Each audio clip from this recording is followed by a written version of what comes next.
As we step into a new year, it is a time for reflection and introspection and goal setting.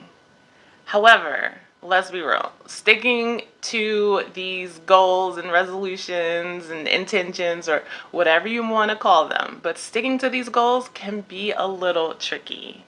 Now, have you ever noticed how your surroundings play a really big impact on your mood and energy levels? Well, it's true. It turns out there's such a powerful connection between our living environment and our emotional well being. In this video, I'm going to teach you how decluttering and reorganizing our living spaces can help us stay on track with those New Year goals. And whether you're watching this in January or you come back to it in the middle of the year, these tips will help you stay on track and get back on track with your goals. Hey friends, welcome back to my channel. I'm Danny, your holistic interior designer, helping you to calm the chaos in your home and office spaces. Today, we're diving into a topic that's not just about decluttering and organizing, but it's about transforming our lives for the better. So let's chat about the magic of decluttering. Have you ever heard the term attentional set? Well, let me explain. Clutter forces our brains to constantly have to sift through information, which drains our mental energy. Let me know if you've done this before. Have you ever walked into a room and completely forgotten what you walked in the room for? This is called attentional set. So, decluttering allows our brains to focus on what truly matters, preserving that precious mental energy. Research suggests that a cluttered home isn't just a physical mess, it can actually mess with our heads too. Cortisol, the stress hormone, tends to get just a little bit too comfortable in a cluttered environment, which can lead to chronic fatigue and symptoms of depression. But beyond the studies, many people actually report feeling an incredible sense of lightness and increased productivity after a good decluttering session. It's like your mind can finally breathe. But here's the interesting part. Cleaning and organizing aren't just chores, they're actually holistic practices too. So if you could picture a clutter-free space, which leads to mental clarity and a sense of overall calm. It's like a fog being lifted from your mind. It can minimize distractions, it can sharpen your focus, and it can also give you a huge sense of control. It's like a mental reset button. Yet the mental rejuvenation we experience after decluttering, it speaks volumes about the deep connection between our physical surroundings and our mental well-being. Okay, so now let's talk about the real actual challenge, the decluttering. When we set unrealistic expectations, make impulsive decisions, or think about it as an all or nothing thing, these are the mental hurdles that we actually are bringing into the process. And believe me, we've all been there. I've been there. Even the queen of decluttering herself, Marie Kondo, is there. But back in the days of the joy of tidying up, Miss Marie Kondo didn't have 3 kids, the house, the dog, the husband, the $1 million brand, and all the things. So now Homegirl is saying, same thing that we've been saying. This too much. She does have a right about one thing though. An uncluttered or minimalist environment isn't just visually calming. It's the secret weapon for productivity. You see, the brain, free from constant distractions, can allocate more resources to the task at hand. So here's the golden thread. A tidy living space, positive energy, and a healthier lifestyle is something that many of us strive for. But it's not just about tossing out the old stuff. You have to make room for your current lifestyle, and sometimes that life can get messy. It's about creating a balanced environment for you and for your loved ones. Now, let's talk about the elephant in the room, overwhelm, distress, exhaustion, all the things that happen when we try to do too much too soon. Trust me, I have been there, but don't worry. I've got a game plan to help you tackle that. All right, my loves, if you're enjoying this video, go ahead and hit that like button, subscribe, and share this video with your friends. You know, everyone needs help with decluttering and reorganizing. Okay, so remember, it's not just about cleaning, it's about creating a space where positivity and good energy can thrive. Let's be honest, decluttering is not going to be a walk in the park. We all face unique challenges that can sometimes hinder our success in creating the tidy, organized homes and offices that we envision. One major hurdle is this feeling of overwhelm, especially when we look at the sheer volume of items that are surrounding us. I'm thinking of the current TikTok trend I'm seeing of the woman who's in the middle of her closet or her bedroom surrounded by all the clothes and shoes that she pulled off the shelves. And she's so overwhelmed and she's just sitting there eating a bag of chips or cookies. I have been there and I know that this experience can be daunting. Have you ever experienced decision fatigue during decluttering? It's a real thing too. Making decisions and letting go of emotional attachment to our things.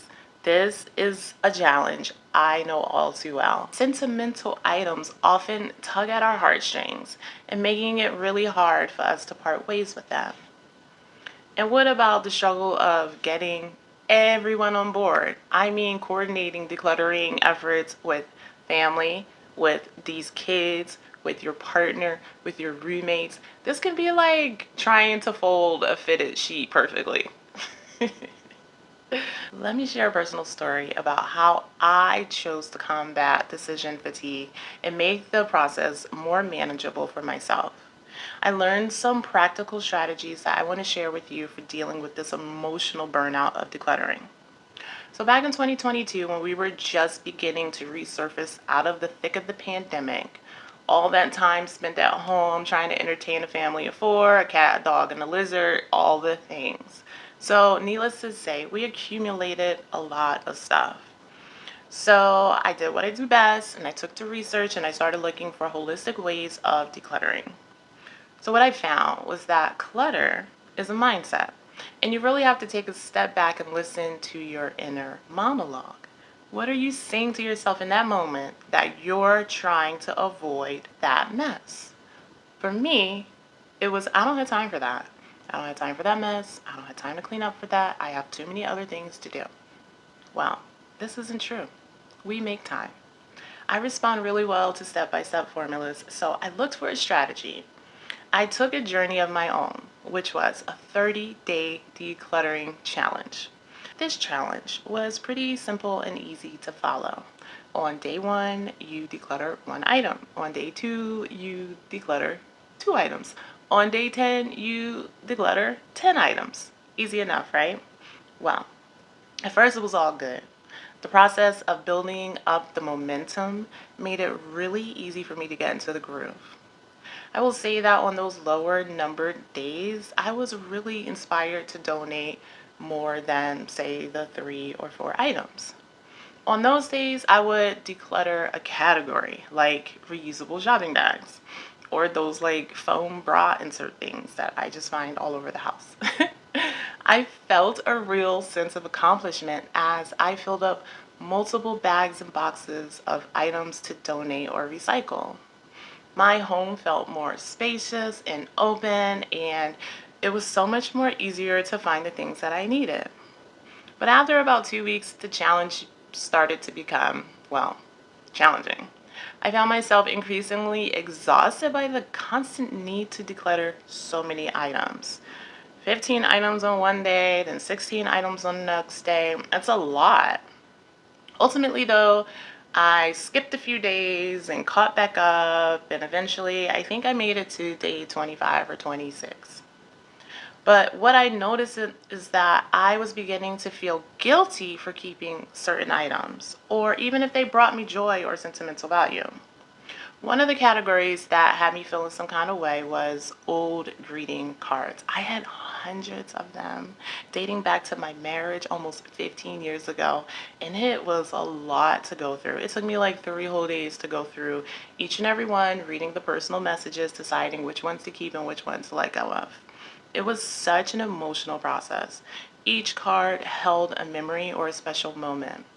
But as I went through them, I realized that while there was a big sentiment behind the card, it wasn't important. I didn't need to hold on to every single one of those cards. I ended up keeping a select few that held a special place near and dear and let the rest go. So I decided to take a step back and reassess my approach. I realized that the goal of decluttering shouldn't be to get rid of as much as possible, but rather to create space for a home that feels good and functional for myself.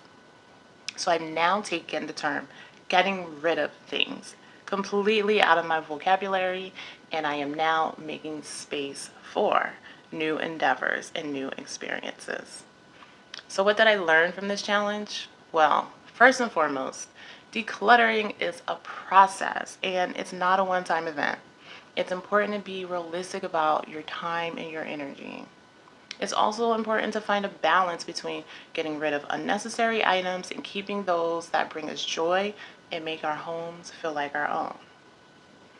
It's easy to get caught up in the excitement of the challenge, but remember that decluttering is time consuming and sometimes it's an emotional process. So it is okay to take a break when you need it.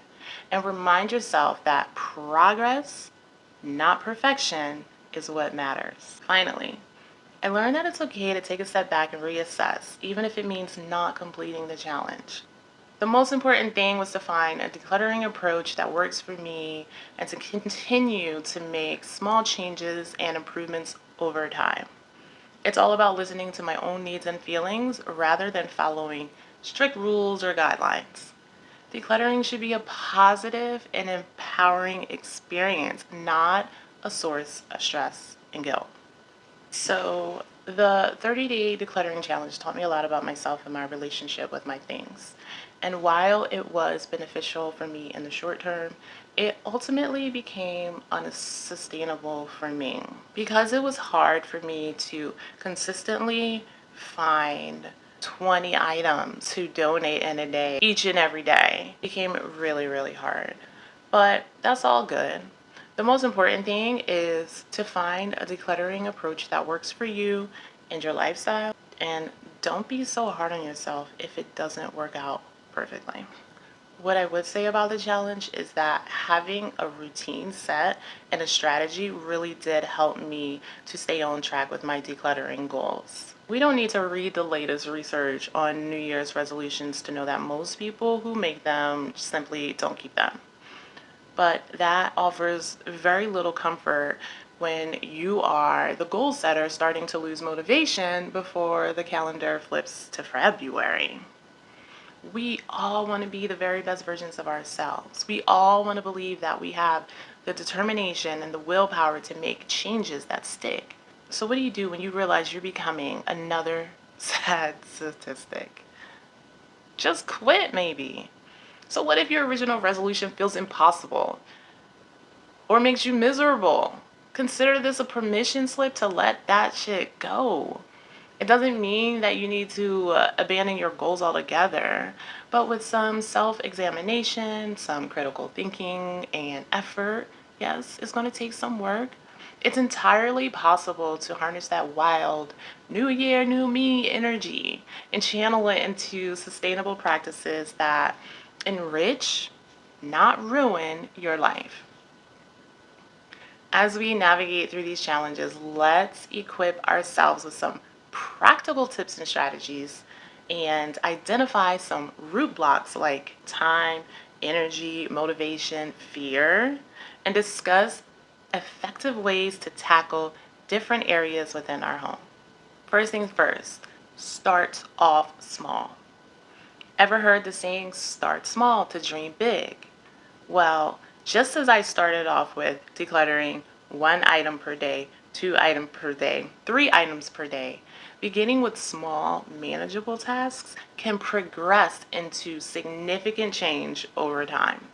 So even if you just decluttered one thing a day for the next 365 days, imagine where you'll be in a year.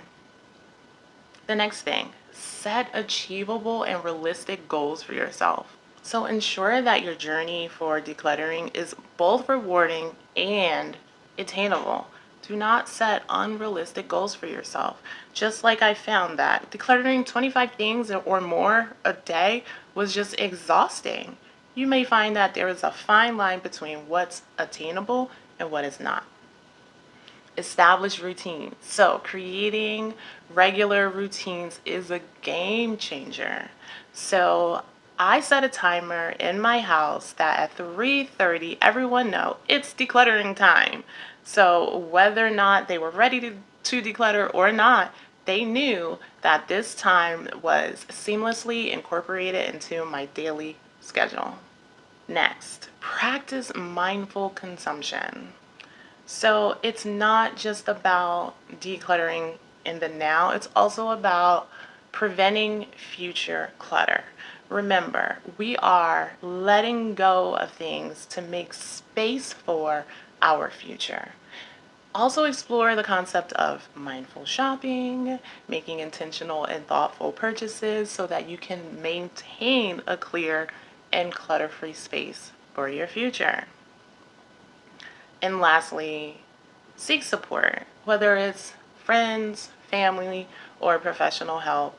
I know that it could be really hard to let go of physical things, especially if they were given to you from lost loved ones or if you have a traumatic history with scarcity.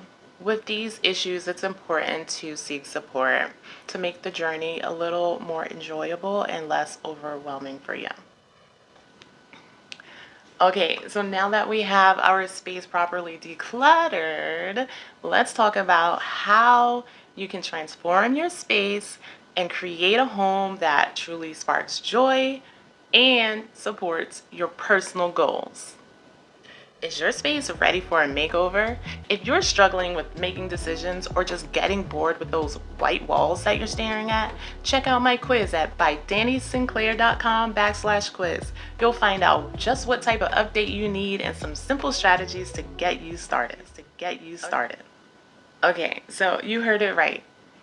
The way we organize our space can significantly impact our journey towards achieving those New Year's resolutions. I'm talking about space planning with intention. And it's not just about furniture and decor or shelves and racks and ottomans and other space saving items, baskets. It's about creating an environment that actually supports our aspirations.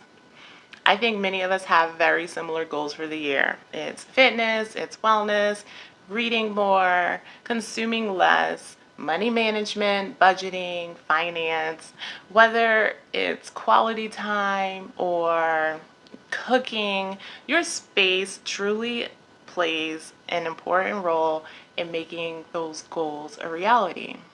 So say you want to read more this year. How about you unwind with the power of a well-organized reading nook? Picture this: a cozy corner, everything in its place. A comfy chair, your books are neatly arranged, maybe you have a soft throw or a pillow, a warm cup of tea, a nice lamp, your favorite candle. An organized space isn't just visually appealing. It sets the tone for a visual reminder that you need to do the thing that you promised yourself you would do. Now let's transition to the heart of the home, the kitchen. If you're one who chose to cook more at home, imagine having an organized pantry or cabinets. Imagine having a workspace where everything is well within reach, having functional cooking tools. Studies show that a chaotic kitchen may lead to unhealthy food choices. So decluttering isn't just about the aesthetics, it's your secret ingredient for a more productive and effective kitchen. Now let's talk about your fitness goals. Are you creating a space that is truly highlighting the goals that you're trying to achieve? It's not just about having a designated workout area per se. It goes beyond that. It's about creating an environment that motivates you to move. So, having your weights and your resistance bands, your shoes, all of those things ready for you in a space that you can visibly see them in a nice, orderly, clutter free zone can enhance your cognitive function. Your brain doesn't have to sift through the unnecessary information. It leaves you more focused and less fatigued and ready to tackle those fitness goals. So, here's the takeaway: a tidy living space isn't just about cleanliness, it's also about positive energy and motivation. When you connect the dots between an organized setup and your goals, something magical happens. Your space becomes a silent cheerleader nudging you towards personal success. So, as we wrap up today's chat, I want you to take a moment, reflect on your goals, big or small, and think about how your space can really be a supportive ally in your journey. Let's make this a year about intentional living, positive energy, and smashing those goals. Thanks for joining me today. I can't wait to catch you next month. I'm Danni Sinclair. Please subscribe to My Piece of Space for more home decor tips.